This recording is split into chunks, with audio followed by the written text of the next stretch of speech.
base gate scandal. Haspel. Yeah, so at Warhammer Citadel in Texas, in Tejas, they have said that you can't use third-party bases when you play in their store, which I can completely understand them saying, you can't use third-party models. I mean, it is Games Workshop store, so I can understand them saying, hey, we're going to enforce that all your models here have to be Games Workshop models. That makes sense, right? But a base is like, they don't sell finished bases, they don't sell textured bases, they just sell little plastic round things. That's it. Oh, my favorite part, Haspel, though, is that they actually do sell those new plastic bases that are straight garbage. Yep. Oh, they do. You're but right. but remember, this is all taken from the context of the Facebook page when responding to people trying to be in compliance on the Citadel Facebook page. Hey, I'm going to come to Citadel this weekend. What do I got to do to make everyone happy? These are people trying to be in compliance. Hey, by the way, my entire army is based on this fresh kind of like cracked ice effect. And then the flippant responses from the social media team, I don't know if it's the manager or whoever, being like, oh, well, just make sure that you made those bases and you didn't buy them. And then people's response being like, I literally just bought like 5,000 of the GW stuff. Now you're mad at me because I bought $30 of resin bases of somebody else. And then the response being, and I did throw this up on my Facebook page as actually an ad, a creative ad for Secret Weapon Miniatures. Response being something like, well, we're always looking for an excuse to start a new army. Yeah, and that's what triggered me. Like that triggered me. Because I'm like, those of you guys who have watched like 2 years ago when I was making our display for Adepticon, I built stuff from scratch, and I made molds and I cast stuff and everything, and I built the whole cathedral that we were doing with the floor and everything using green stuff and everything. It's like, it's not that hard to do. If you have the skill set to do it, you can make your own bases. But I'm literally, if I was going to go play at the Citadel, right now I would not be able to play any of my armies except one, and that's unsat. So I think I would just roll up in there and then ask them to prove that I didn't make those bases. Haspel. I mean, but we're always looking for an excuse to start a new army. Just give me like $4,000 more, bro. Yeah, I don't know. I just start a new army. I don't understand the problem here. I think that was a major faux pas. I think you'll see them walk that back.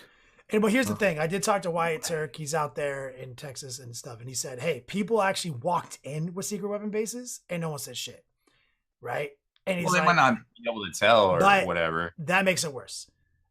That means the people who are like, fuck it, say something.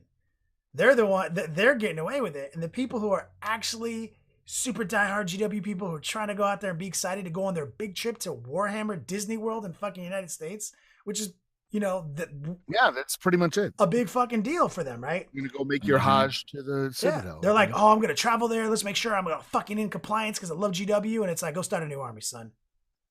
Right? So it does make me sad. It makes me sad for many reasons that they would. It's a blunder. It's a fucking blunder. I fully expect them to walk that back. I fully expect them to. Well, they started saying something about like, hey, come in and we'll discuss it in person now, and because people are like going on there and trolling them like, hey, I painted my models with army painter paint. Is that cool if I like bring them there? And it's no strip them. It's like someone brought up army painter grass actually, and they were like, no. I read through a lot of these. I got triggered for about 4 hours at about 2 a.m.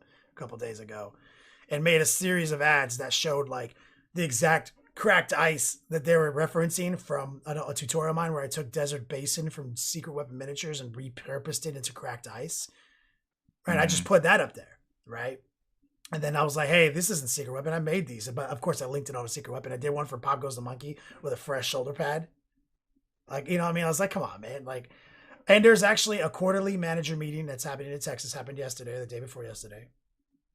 They do these every quarter. They do them in person. They don't do them on email, which means they talk about things they don't want. That is very wise. They talk about things in these meetings that they don't want emails to get around on, right? And don't also document anything. And also you put people, the only reason you put your managers in a room is to also gauge their response, like with body language and everything. So I imagine this was brought up. And I believe, and I think Rob agrees with me on this, I believe it's just a test. I believe it was 100% on purpose. I believe they said, go hard. Let's see what happens. And then they saw that the community said no, because GW has expressed that they are coming back to run official GTs.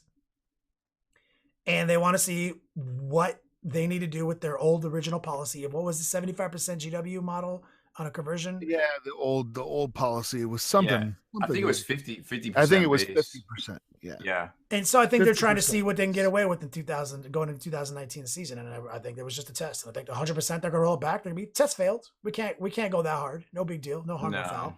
It just shows you though,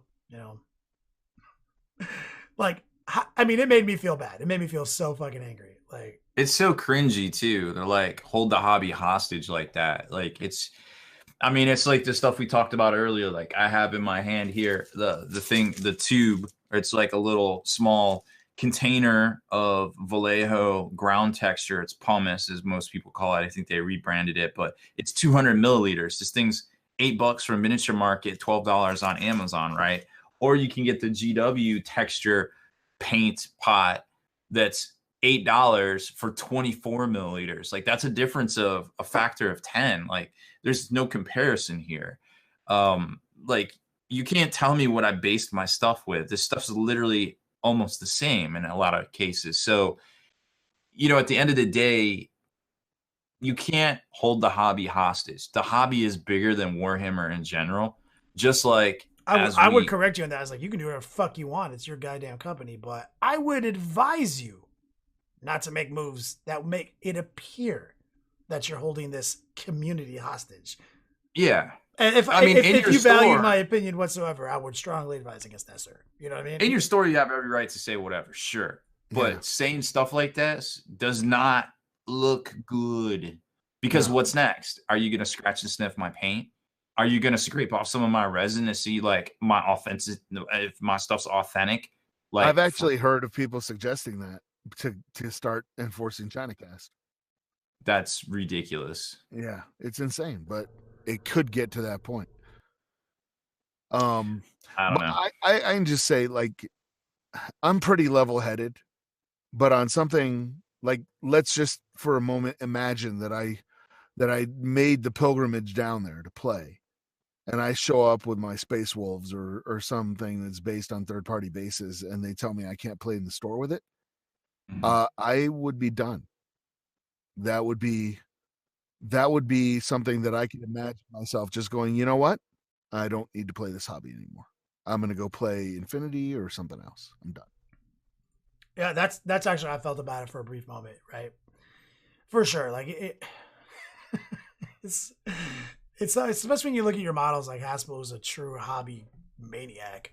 And he's got all these fresh ass, like, Skyboard models mixed in with his Thunderwolves on these, like, was it Micro Art Studio bases from back in the day? Yep. Like, I mean, damn, this shit is so fucking fresh. So what if people are like, damn, where'd you get those bases? It's still like gonna get photographed and put on websites all around the world, man. Like, it's just free advertising. Like, GW, I mean, and they figure these things out slowly, but I honestly think that they wanted to make an American Warhammer Worlds and then throw a couple of these rules on it to take a look at what would happen. So there'd be no, because people are referencing the Nottingham store saying they don't enforce that. So like, hey, we're safe. It's not us, it's them, right? And a lot of people are, hey, it's not GW. A lot of people are defending GW. It's this manager, trying to throw this manager under the bus. I'm like, well, I'm not 100% sure. He's the guy responding to all your Facebook posts.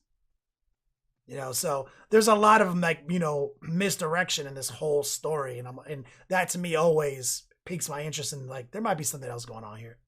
Like, just a test bed, But yeah, I mean, you could definitely make that argument for sure. It's just hard to say, like, at this point, but we can definitely be like, hey, look at this. Like, this could be a dangerous precedent. And it's a sore spot too, because remember, they just changed the base sizes. Everybody had their Marines and stuff on 25 mils, and they're like, oh, by the way, 32 looks so much fresher. Rebase your minis. I mean, they did a lot of marketing to convince us 32s looked a lot fresher and 30s looked a lot fresher. They did a lot of marketing. Yeah. Be like, it had nothing to do with the fact they want you to buy, not buy third-party bases.